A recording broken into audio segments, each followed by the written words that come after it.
मला अतिशय आनंद आहे की इतक्या सुंदर प्रकल्पांच्या उद्घाटनाची संधी मला मिळाली आणि त्यातले अनेक प्रकल्प असे आहेत की ज्याचं भूमिपूजनही मीच करून गेलो होतो आणि पुन्हा उद्घाटनाकरता देखील आपण मलाच त्याची संधी दिली, त्याबद्दल अमरीश भाईंचं मी मनापासून त्यांचे आभार मानतो। खरं म्हणजे आपला देश स्वतंत्र झाल्यानंतर आपला पहिला नारा काय होता तर प्रत्येकाला अन्न वस्त्र निवारा मिळाला पाहिजे, हा आपला नारा होता। हळूहळू बहुतांश लोकांची अन्नाची, वस्त्रांची, निवाऱ्याची समस्या ही आपल्या देशामध्ये सुटायला लागली। पण आज अन्न वस्त्र निवाऱ्यासोबत सगळ्यात मोठी गरज आहे ते शिक्षण, आरोग्य आणि रोजगाराची। पढ़ाई, दवाई और कमाई या तीन गोष्टी आज प्रत्येक व्यक्ती करता अत्यंत महत्त्वाच्या आहेत आणि नेमकी ही गोष्ट जर कोण्या द्रष्ट्या नेत्याच्या त्या ठिकाणी मनामध्ये आली असेल तर त्या नेत्याचं नाव आहे अमरीश भाई पटेल। आज आपण बघा 4 इंजिनिअरिंग कॉलेज, 5 फार्मसी, 1 कृषी महाविद्यालय, 72,000 विद्यार्थी आणि जवळपास 44,000 विद्यार्थी इथे शिकतात। 15,000 इंजिनियर झाले, 8,000 फार्मसिस्ट झाले आणि या सगळ्यांना महाराष्ट्राच्या विकसित भागामध्ये अत्यंत मोठ्या प्रमाणात त्या ठिकाणी चांगल्या पदांवर नोकऱ्या मिळाल्या। आपण जर बघितलं तर आज ज्या प्रकारचे कॉलेजेस, शाळा शिरपूरमध्ये आहेत, मी दाव्यानं सांगतो महाराष्ट्रातल्या मोठ्या शहरांमध्ये देखील इतक्या सुंदर शाळा, कॉलेजेस आपल्याला पाहायला मिळत नाही। आणि एक गोष्ट निश्चित आहे, आपण अनेक वेळा पुण्याच्या विकासाचं मॉडेल बघतो। पुण्याच्या विकासाचं जे मॉडेल आहे, पुणे हे आपलं इंडस्ट्रीचं शहर आहे, ते आपलं आयटीचं शहर आहे, ते आपलं टेक्नॉलॉजीचं शहर आहे। पण हे का घडू शकलं याचं कारण पहिल्यांदा पुणे हे शैक्षणिक शहर झालं, त्या ठिकाणी उत्तम शिक्षण संस्था तयार झाल्या, त्या ठिकाणी उत्तम मानव संसाधन तयार झालं आणि त्यातून या सगळ्या इंडस्ट्रीज पुण्यामध्ये आलेल्या आपण बघितल्या। 20व्या शतकामध्ये आणि 21व्या शतकाच्या सुरुवातीला देखील कदाचित कॅपिटल म्हणजे पैसा हा विकासाकरता, इंडस्ट्री करता महत्वाचा होता। पण 21व्या शतकामध्ये इंडस्ट्री पैशाकरता नाही, इंडस्ट्री मानव संसाधन कुठे आहे, उत्तम शिक्षित लोक, उत्तम ट्रेन मॅनपॉवर कुठे आहे हे बघते आणि त्या ठिकाणी स्वतःला नेत असते। आणि म्हणून जगाच्या पाठीवर आता त्याच शहरांचा विकास होतो आहे ज्या शहरामध्ये उत्तम दर्जेदार क्वालिटी शिक्षणाची व्यवस्था आहे, जे शिक्षण आधुनिकही आहे, जे कौशल्य एम्बेडेडही आहे। अशा प्रकारचं शिक्षण हे खऱ्या अर्थानं एक प्रकारचं इकॉनॉमिक अर्थव्यवस्थेचं मॅग्नेट झालंय, चुंबक झालंय। आणि म्हणूनच आपण बघा KG to PG सगळ्या प्रकारच्या ज्या संस्था या ठिकाणी सुरू झालेल्या आहेत, त्यामुळे शिरपूर सारख्या छोट्याशा गावातनं संपूर्ण महाराष्ट्राला आज आपण मानव संसाधन पुरवतो। आज आम्ही ज्या इंजिनिअरिंग कॉलेजचं उद्घाटन केलं, आम्ही ज्या नर्सिंग कॉलेजचं उद्घाटन केलं आणि त्याहीपेक्षा महत्वाचं ज्या हॉस्पिटलचं आम्ही उद्घाटन केलं, शिरपूर सारख्या ठिकाणी इतकं आधुनिक हॉस्पिटल असू शकतं हे जर कोणाला सांगितलं तर तो तुम्हाला वेड्यात काढेल. तिथे येऊनच तुम्हाला बघावं लागेल. आणि मी तुम्हाला दाव्याने सांगतो, मी देशातले सगळे उत्तम हॉस्पिटल पाहिले, सगळे उत्तम हॉस्पिटल, पण आज त्याही हॉस्पिटलला लाजवेल अशा प्रकारचं हॉस्पिटल हे शिरपूरमध्ये तयार झालंय. अमरीश भाईंना मी एका गोष्टीकरता नेहमी धन्यवाद देतो की त्यांची जी दृष्टी आहे, क्वालिटीशी ते कधी कॉम्प्रोमाइज करत नाहीत. स्वप्न पाहायचं तर मोठंच बघायचं, स्वप्न पाहायचं तर उत्तमच बघायचं. आज मी तुम्हाला सांगतो, अमरीश भाईचं आणि केळवणी मंडळाचं याकरता मी अभिनंदन करेन की हेच हॉस्पिटल मुंबईमध्ये, पुण्यामध्ये, नागपूरमध्ये उघडलं असतं तर आज शेकडो कोटी रुपये कमवता आले असते अशा प्रकारच्या हॉस्पिटलच्या माध्यमातून. पण या सगळ्यांनी हा विचार केला की नाही, हा आदिवासी भाग आहे, या भागामध्ये असं हॉस्पिटल आलं पाहिजे आणि ते हॉस्पिटल या ठिकाणी उघडलं. आणि म्हणून पढाई असेल किंवा दवाई असेल, या दोन्ही बाबतीत त्यांनी केलेलं जे कार्य आहे हे मला असं वाटतं अत्यंत महत्वाचं आहे. आणि विशेषतः आदिवासी भागामध्ये शाळा उघडणं असेल किंवा आदिवासी मुलांकरता सुपर 50 सारखी योजना असेल, मी स्वतः मागच्या काळात त्या ठिकाणी भेट दिली आणि आमच्या आदिवासी मुलांचा जो कॉन्फिडन्स मला पाहायला मिळाला, मला असं वाटलं की खऱ्या अर्थानं आदिवासी समाजाच्या कल्याणाची संकल्पना ही कुठे राबवली जात असेल तर ती अमरीशभाईंच्या शाळेमध्ये राबवली जाते, हे मला या ठिकाणी पाहायला मिळालं. आणि त्यासोबत पढाई आणि दवाई सोबत कमाई हा देखील महत्वाचा मुद्दा आहे. रोजगाराची निर्मिती. आज आपण बघा, ज्या टेक्सटाईल मिलचं आम्ही या ठिकाणी आज उद्घाटन केलं, खऱ्या अर्थानं यान असेल किंवा कापड असेल, दोन्ही ठिकाणी जगातल्या सगळ्यात आधुनिक अशा प्रकारच्या मशिनरीज आणून जे कपडे या ठिकाणी बनतायत आणि यापूर्वीही जे कपडे ते बनवत होते, आपल्या सगळ्यांना याचा अभिमान वाटला पाहिजे की जगाच्या प्रगत देशांमध्ये आपल्या शिरपूरचा कपडा चाललेला आहे. युरोप असेल, अमेरिका असेल, त्यांना हवे असलेले कपडे हे आपल्या शिरपूरमध्ये बनवण्याचं काम हे त्यांच्या माध्यमातून झालं. आणि या निमित्ताने जी काही रोजगाराची निर्मिती वेगवेगळ्या उपक्रमांमधून त्यांनी केली. आणि आपण बघा, आज इतक्या मोठ्या प्रमाणात विद्यार्थी जर शिकायला आले तर त्यातनंही रोजगाराची निर्मिती होते. त्यांच्या राहण्याकरता व्यवस्था कराव्या लागतात, त्याकरता वेगवेगळ्या प्रकारची खरेदी ते करत असतात, वेगवेगळ्या ठिकाणी ते जात असतात, इथे पैसा खर्च करत असतात, त्यामुळे त्यातनं रोजगाराची निर्मिती होते. आणि सर्वात जास्त रोजगाराची निर्मिती आपण जर बघितलं तर ती सेवा क्षेत्रातनं होते. म्हणजे शिक्षणाचं क्षेत्र आणि हॉस्पिटॅलिटी किंवा वैद्यकीय क्षेत्र हे क्षेत्र सर्वात जास्त रोजगाराची निर्मिती करत असतात. आणि तेच क्षेत्र आज या ठिकाणी विकसित करण्याचं काम हे अमरीश भाईंनी केलेलं आहे.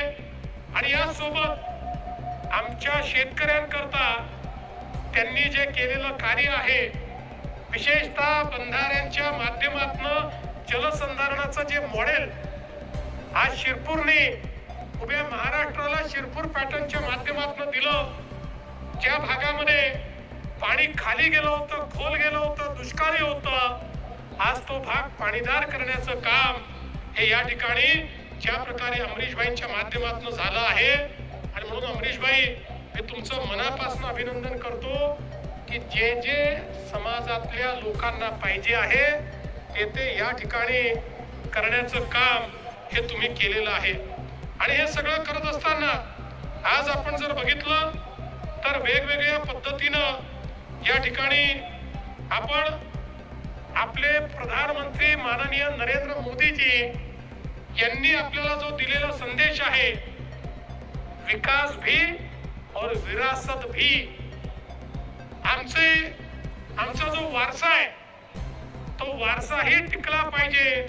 आणि म्हणून आज आपले दैवत देवमोगरा माता, त्याचप्रमाणे भगवान बिरसा मुंडा, क्रांतीवीर ख्वाजाजी नाईक यांचीही अतिशय सुंदर मंदिर आणि स्मारक हे तयार करण्याचं काम या ठिकाणी करण्यात आलं. त्याही बद्दल मी आपल्याला मनापासून आपलं अभिनंदन करतो. आज मला या निमित्ताने सांगायचंय की विशेषतः ज्याचा उल्लेख पालकमंत्री महोदयांनी केला, मी अमरीश भाई तुम्हाला हे सांगू इच्छितो, या शिरपूरला, या तालुक्याला तुमच्यासारखा पालक मिळाल्यानंतर दुसऱ्या पालकाची आवश्यकता काय आहे? पालक म्हणून नाही, या तालुक्याचा एक भाऊ म्हणून, तुमचा एक लहान भाऊ म्हणून या सगळ्या विकासामध्ये तुम्हाला जिथे जिथे माझ्या मदतीची गरज पडेल, मी पूर्ण शक्तीने तुमच्या सोबत, आपल्या आमदार साहेबांसोबत या ठिकाणी निश्चितपणे उभा आहे. मला सांगताना एक गोष्ट अजून सांगावीशी वाटते. आपण धुळे जिल्ह्याला आकांक्षी जिल्ह्यामध्ये समाविष्ट केलं आणि मला सांगताना आनंद वाटतो की गेल्या 1.5 वर्षामध्ये या धुळे जिल्ह्यामध्ये, जयकुमार भाऊ तुम्ही सांगायचं विसरले, 40,000 कोटी रुपयाची इन्व्हेस्टमेंट आपण आणलेली आहे. 40,000 कोटी रुपयाची. आता धुळे मागास राहणार नाही. ज्या पद्धतीनं औद्योगिक इन्व्हेस्टमेंट ही या ठिकाणी येते आहे, मला असं वाटतं की त्यामुळे खूप मोठ्या प्रमाणात आता आपल्याला या ठिकाणी रोजगाराची निर्मिती होणार आहे. मी तर नेहमी सांगतो, पूर्वी मुंबई हे एक केवळ मॅग्नेट होतं, मग पुणे झालं, मग MMR रिजन झाला, आता आम्ही नाशिक असेल, त्यासोबत नगर असेल, त्यासोबत छत्रपती संभाजीनगर असेल, नागपूर असेल, गडचिरोली असेल, हे सगळे इंडस्ट्रियल मॅग्नेट तयार केले. पण तुम्हाला मी मागेही सांगितलं आणि आजही सांगतो, पुढचं इंडस्ट्रियल मॅग्नेट हे धुळे आणि नंदुरबार असणार आहे. आज इतक्या मोठ्या प्रमाणात इन्व्हेस्टमेंटच्या अपॉर्च्युनिटीज आपल्या धुळ्यामध्ये या ठिकाणी येत आहेत.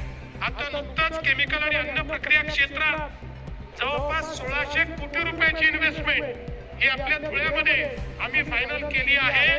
त्यामुळे आणि आपल्याला माहिती आहे, आम्ही केवळ MOU करणारे लोक नाही आहोत, आम्ही MOU ला प्रत्यक्ष उद्योगामध्ये परिवर्तित करणारे लोक. त्यामुळे हे जेवढे MOU हे धुळे जिल्ह्याकरता केले आहेत, ते सगळे उद्योग या धुळे जिल्ह्यामध्ये त्या ठिकाणी आम्ही एस्टॅब्लिश करून दाखवू. आणि मला सांगताना आनंद वाटतो, अलीकडच्या काळामध्ये धुळे आणि त्यासोबत नंदुरबार सारखा जिल्हा यामध्ये इन्व्हेस्टमेंट करता इतक्या मोठ्या प्रमाणात आज इंटरेस्ट उभा झालेला आहे. आपण आश्चर्य मानू नका जर आपल्याला पुढच्या काळामध्ये 15-20 हजार कोटी रुपयाची इन्व्हेस्टमेंट ही नंदुरबार सारख्या जिल्ह्यामध्ये होताना याच 2 वर्षामध्ये दिसली तर आश्चर्य वाटण्याचं कारण नाही. इतक्या मोठ्या प्रमाणात इंटरेस्ट या ठिकाणी येतोय. आणि म्हणून माननीय मोदीजींच्या नेतृत्वात महामार्गाचं जाळं, या ठिकाणी सिंचनाचं जाळं, या ठिकाणी MIDCचं जाळं, या ठिकाणी मुंबई दिल्ली इंडस्ट्रियल कॉरिडॉर, या ठिकाणी आपली इंदोर मनमाड रेल्वे, या सगळ्या गोष्टींमुळे एक प्रचंड मोठी इकोसिस्टीम ही आपण तयार केली आहे. आणि त्या माध्यमातून निश्चितपणे एक मोठं काम या भागामध्ये होणार आहे. विशेषतः आपला जो दोंडाईच्याचा 250 मेगावॅटचा जो सोलरचा प्रकल्प आहे, हा प्रकल्प पुढे खूप पथदर्शी होणार आहे. कारण आज जे आंतरराष्ट्रीय इन्व्हेस्टर्स येतात ते आम्हाला विचारतात, तुमच्याकडे ग्रीन पॉवर आहे का? जिथे ग्रीन पॉवर आहे तिथे ते जायला तयार आहे.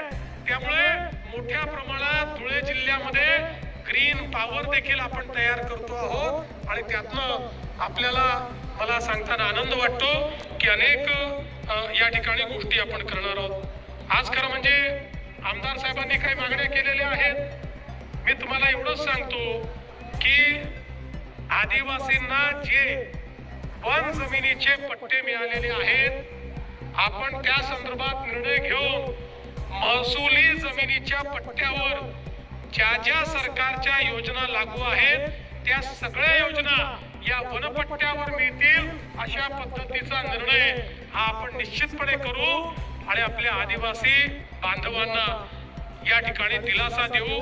आपण अनेक विषय मांडले त्या सगळ्या विषयांवर आपण कारवाई करू हे मी आपल्याला सांगतो।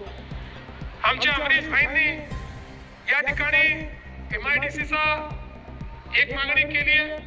निश्चितपणे अमरीश भाई तुम्ही आम्हाला जागा सांगा कुठे करता येईल, मी स्वतः पुढाकार घेऊन या ठिकाणी MIDC तयार करण्याकरता आमच्या मंत्र्यांना सांगेन। आणि त्यासोबत आपण IT पार्क बद्दल देखील बोलला। आपण पहिल्यांदा तुम्ही आणि मी आणि जयकुमार भाऊ मिळून इथे एक अँकर इन्व्हेस्टर शोधू। IT पार्क करणं सोपं आहे पण जोपर्यंत अँकर इन्व्हेस्टर येत नाही तोपर्यंत केवळ इन्फ्रास्ट्रक्चर राहतं।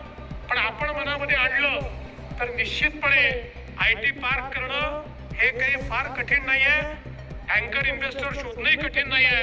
आज मी याकरता त्याचा शब्द देत नाही की पहिल्यांदा आपण काम करू आणि मग या ठिकाणी तो IT पार्क आपण इस्टॅब्लिश करण्याचा प्रयत्न करू। आपण अरुणावती नदीवर 5 बंधारे करण्याची मागणी केली आहे। निश्चितपणे या बंधाऱ्याला आम्ही मान्यता देऊ आणि अशा प्रकारचे बंधारे या ठिकाणी आपण करू। आज खरं म्हणजे अनेक गोष्टी या ठिकाणी ज्या काही झाल्या, विशेषतः जिल्हाधिकाऱ्यांचं आणि पालकमंत्र्यांचंही मी अभिनंदन करेन की त्यांनी आज आपल्या संपूर्ण जिल्ह्याच्या कारभारामध्ये आर्टिफिशियल इंटेलिजन्सच्या माध्यमातून एक असं इंजिन तयार केलेलं आहे की ज्यामुळे गतिशीलता वाढेल, पारदर्शिता वाढेल आणि ज्यामुळे लोकांची कामं होणं हे अत्यंत सोपं होईल। आणि म्हणून मी जिल्हाधिकारी आणि पालकमंत्र्यांचं देखील अतिशय मनापासून या ठिकाणी अभिनंदन करतो। आणि मला असं वाटतं की आमच्या अमरीश भाईंनी जी केलेली कामं आहेत ही सगळी कामं पाहिल्यानंतर मला त्यांच्याकरता हे म्हणावंसं वाटतं कि हवा की जद में रहकर भी जो बुझने नहीं पाता वो दीपक अपनी मिट्टी की गवाही दे ही जाता है। तराशा है आपने यूं ही नहीं कच्चे जहनों को, तराशा है आपने यूं ही नहीं कच्चे जहनों को कि पत्थर भी अगर चमके तो मूर्त बन जाता है। अशा प्रकारचं कार्य अमरीश भाई तुम्ही या ठिकाणी केलेलं आहे आणि म्हणून मनापासून मी तुमचं अभिनंदन करतो। आणि एखादा नेता चोरून नेता आला असता तर मी अमरीश भाईला नक्की चोरून नेलं असतं, पण अशी कुठलीही सोय नसल्यामुळे शिरपूरकरांच्या सेवेमध्ये त्यांना या ठिकाणी ठेवतो।